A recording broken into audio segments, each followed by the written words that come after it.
అంటూ నిన్న అసెంబ్లీలో బీఆర్ఎస్ ఎమ్మెల్యేలు వాళ్ళు ప్లానర్స్ పెట్టుకొని కూడా బైకట్ చేసిన సందర్భాలు కూడా ఉన్నాయి. లక్షల అంశంపై శాసనసభలో చర్చకు బీఆర్ఎస్ పట్టుబడింది. పారిడే శాఖపై కాకుండా లక్షల రైతులు బేడీ విషయంలో చర్చ చేపట్టాలని బీఆర్ఎస్ ఎమ్మెల్యేలు డిమాండ్ చేశారు. చర్చకు అనుమతించాలని ప్లాకార్డు పట్టుకొని నిరసన తెలిపారు. ఇదేమి రాజ్యం, దోపిడీ రాజ్యం, దొంగల రాజ్యం అంటూ బీఆర్ఎస్ ఎమ్మెల్యేలు నినాదాలు చేశారు. విపక్ష సభ్యులు అందరితో శాసనసభలో స్పీకర్ గడ్డం ప్రసాద్ రేపటికి వాయిదా వేశారు. లక్షల అంశంపై చర్చ చేపట్టాలని బీఆర్ఎస్ ఎమ్మెల్యేలు నిరసనతో అసెంబ్లీ దద్దరనింది. లక్షల రైతులకు బెడుగు వేయడంపై శాసనసభలో బీఆర్ఎస్ ఎమ్మెల్యేలు అందరూ చేపట్టారు. రైతులకు బెడుగు వేసిన ఫోటోలతో కూడిన ప్లకార్డులతో నిరసన తెలిపారు. ఇదేమి రాజ్యం, దోపిడీ రాజ్యం, దొంగల రాజ్యం అంటూ బీఆర్ఎస్ ఎమ్మెల్యేలు నినాదాలు చేశారు. రైతులకు బెడుగు వేస్తారా సిగ్గు అంటూ కూడా వాళ్ళు బలంగా కూడా వాళ్ళు చెప్పినటువంటి సందర్భాలు ఉన్నాయి. ఆ సందర్భంలోనే వాళ్ళందరూ కూడా బైకట్ చేసి ఈ రోజు 10 గంటలకే స్టార్ట్ అయ్యేటువంటి అసెంబ్లీ సమావేశాలు అయితే మనం చూస్తున్నాం. ఒక పక్కన భయంకరమైన పరిస్థితి, మరో పక్కన ఇలా ఉన్నటువంటి రైతులకు బేడీలేసి ఇలా జైలు తీసుకెళ్లిన సందర్భాలు. గతంలో ఉన్న సందర్భంలో కూడా ఇదే బీఆర్ఎస్ ప్రభుత్వము మొట్టమొదటిసారి బేడీలేసిన సందర్భాలు కూడా చూస్తున్నాం. ఎక్కడ బేడీలేసిందంటే బేడీలేసి తీసుకుపోయిన సందర్భాలు కూడా చూస్తున్నాం. ఒక పక్కన సుతపూసలాగా వీళ్ళు చెప్తున్నారు, మరో పక్కన ఇష్టానుసారంగా చెప్పేటువంటి ప్రయత్నం చేస్తున్నారు.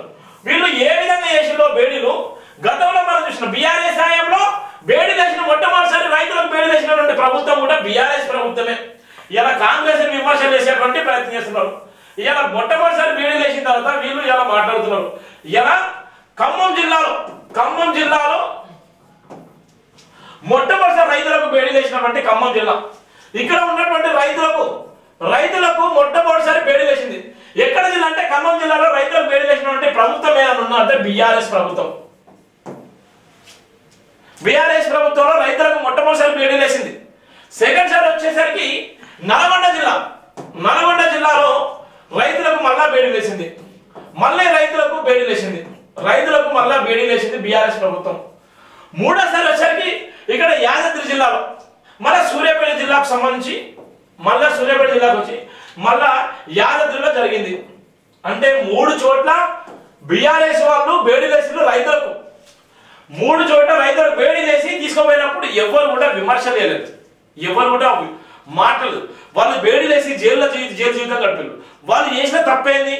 వాళ్ళ ఆస్తులు కోల్పోతున్నారు, వాళ్ళ భూములు కోల్పోతున్నారు, వాళ్ళు నష్టపరిహారం ఇవ్వండి అని వాళ్ళు రోడ్ల మీదకి వచ్చి ధర్నాలు చేస్తే గత బీఆర్ఎస్ వాళ్ళు ఈ విధంగా బేడీ వేసిన సందర్భాలు ఉన్నాయి బీఆర్ఎస్ ప్రభుత్వంలో.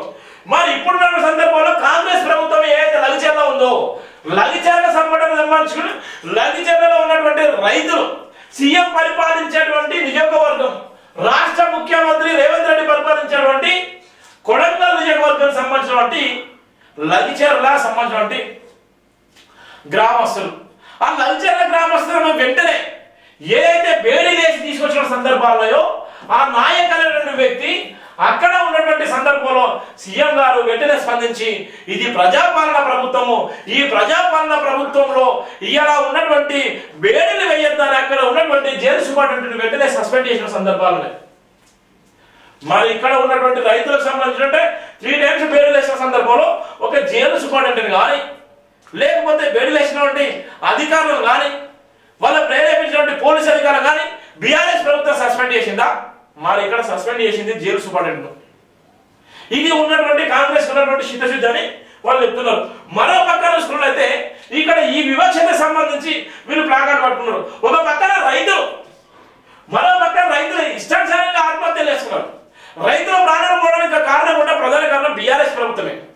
మరి ఎంతమంది రైతులు నిజంగా వాళ్ళ అరిగోస బట్టి ఆఖరికి పురుగుల మందు దాగి ఇలా చనిపోయిన రైతులు కోకలలో ఉన్నారు. మరి ఎంతవరకు న్యాయం చేశారు? ఆ రైతుల గురించి మాట్లాడేటువంటి నాయకులు లేడా?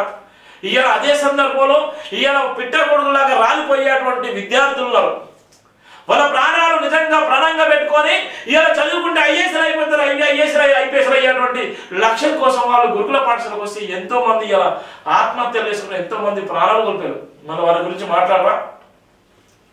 రాజకీయం అంటే సొంత లాభం కోసం చేసేటువంటి నాటకాలు మాత్రమే ఉన్నటువంటి పరిస్థితి మనం చూస్తున్నాం.